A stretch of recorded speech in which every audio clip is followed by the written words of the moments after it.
Whoosh!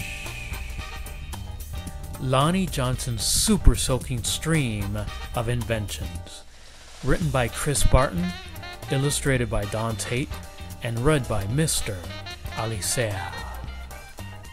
Every day brought a challenge for young Lonnie Johnson, the challenge of finding space for his stuff. 6 Johnson kids were squeezed into their parents' small house in Mobile, Alabama. Lonnie would have loved a workshop of his own, but there just wasn't room. There was nowhere to keep his rocket kits, bamboo shooters, rubber band guns, erector set, go-kart engine, bolts and screws and other spare parts his dad let him bring in from the shed, and various other things he'd haul back from the junkyard. Lonnie loved building and creating.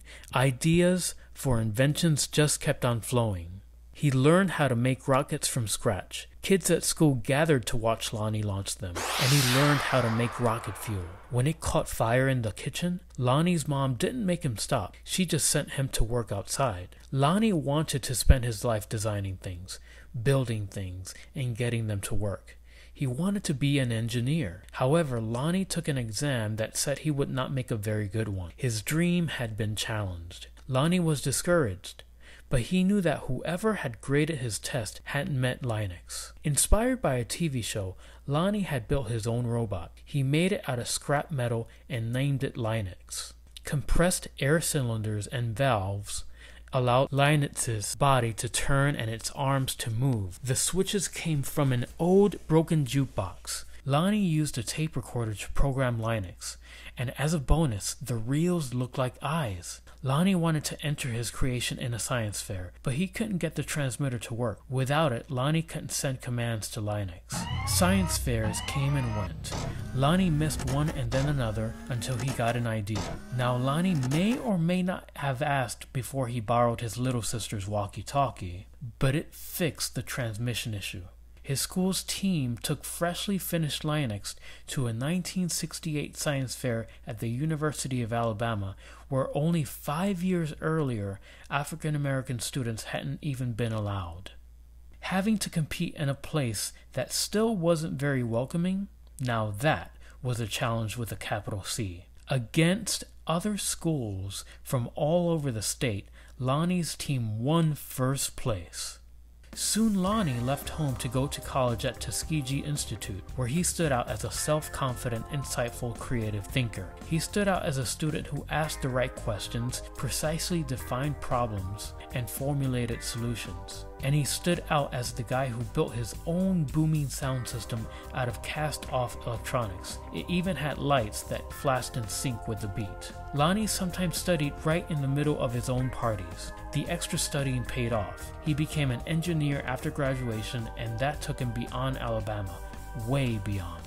When NASA was sending an orbiter and probe called Galileo to Jupiter, the space agency needed to ensure a constant supply of power to the orbiter's computer memory. The engineer who had to figure out how to do it was Lonnie. His challenge was to come up with a lightweight backup system able to keep essential functions going in case the main power was lost. It wasn't easy, it wasn't obvious, but Lonnie found a solution. Some at NASA's Jet Propulsion Laboratory doubted his idea would work. Lonnie convinced them it would work.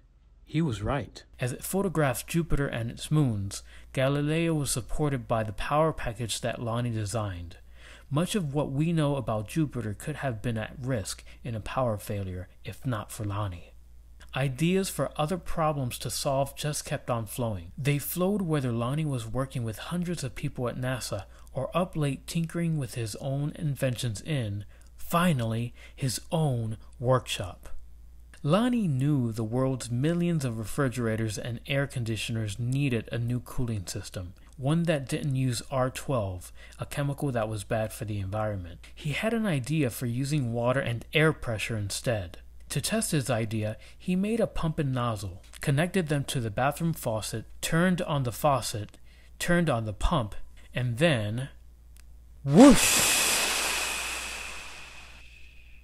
The stream that blasted across the bathroom was so powerful it created a curtain-swirling breeze. It also gave Lonnie an idea for yet another invention. This, he thought, would make a great water gun. First, he had to find or make the parts, including a pump small enough for a child to handle. Then he had to glue the parts together into a prototype, an early version with room for improvement. Finally, Lonnie tested his strange-looking squirt gun at a picnic. "Does it really work?" a man asked. "Sure," Lonnie said. "Wanna see?" Lonnie worked the pump, which squeezed air into a chamber. When he pulled the trigger, the air escaped, forcing water out with a whoosh. For a water battle to be a fair fight, there couldn't be just one of Lonnie's water guns.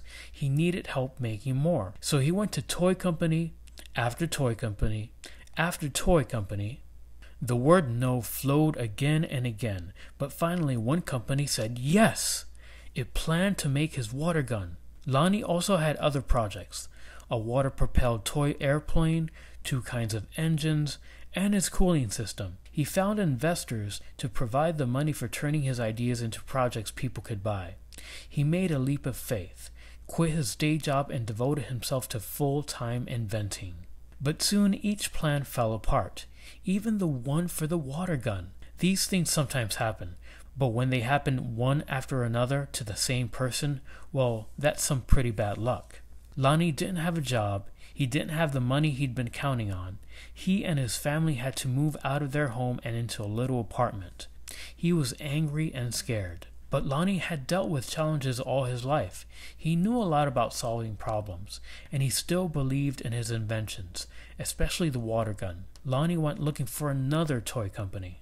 In 1989, he found a toy maker who was interested in seeing the water gun if Lonnie ever happened to be in Philadelphia. "But don't make a special trip," the guy said. Lonnie made a special trip. In his wife's suitcase, he carried a new prototype. He unpacked it, filled the tank with water, pumped the gun until the air pressure was good and high, and whoosh! Wow! Kids everywhere agreed with that wow. Lonnie's water gun, called the Super Soaker, became a smash hit. In no time, there were Super Soakers in backyards and on beaches, in parks and on playgrounds. Each sale of a Super Soaker put a little money into Lonnie's pocket. All those hours, all those years that Lonnie spent in his workshop had paid off big time. Now he could afford to do just about anything he wanted. So what did Lonnie do? He got a bigger workshop, which is where you'll find him today. Because facing challenges, solving problems, and building things are what Lonnie Johnson loves to do. And his ideas just keep on flowing.